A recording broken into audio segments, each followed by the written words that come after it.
as incredible as it may sound, there were some slaves in the United States who loved their life as a slave. The following is an example of one such slave named Clara Davis.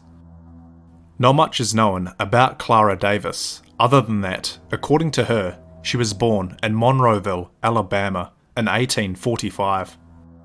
In 1937, she sat down for an interview with a writer named Francois Ludger-Dillard, where she reminisced about her days as a slave in Alabama and talked about how much joy it brought her. She states, "White folks, you can have your automobiles, paved streets and lights. You can have your buses and streetcars, and hot pavement and tall buildings, 'cause I ain't got no use for 'em no way.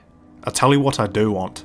I want my old cotton bed and the moonlight shining through the willow trees, and the cool grass under my feet while I run around catching lightning bugs. I want to feel the sway of the old wagon going down the red, dusty road, and listening to the wheels groaning as they roll along. I want to sink my teeth into that old ash cake. White folks, I want to see the boats passing up and down the Alabama River, and hear the slaves singing at their work. I want to see dawn break over the black ridge and the twilight settle over the place, spreading an orange hue. I want to walk the paths through the woods and see the rabbits and the birds and the frogs at night. But they took me away from that a long time ago, weren't long before I married and had children, but don't none of them contribute to my support now. One of them was killed in the big war with Germany, and the rest is all scattered out, 8 of them. Now I just live from hand to mouth. Here one day, somewhere else the next. I guess we all gonna die, even if this depression don't let us alone.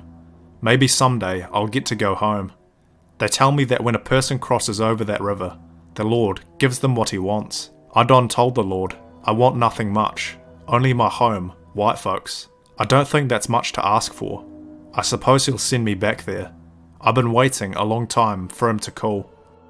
Although the validity of the interview is questionable, given that the only evidence we have for it are writings by Francois Ludger, it does follow a pattern of many former slaves talking highly about their lives as slaves, and even wishing to be back on the plantation. I'll be covering more of these slave accounts in future videos.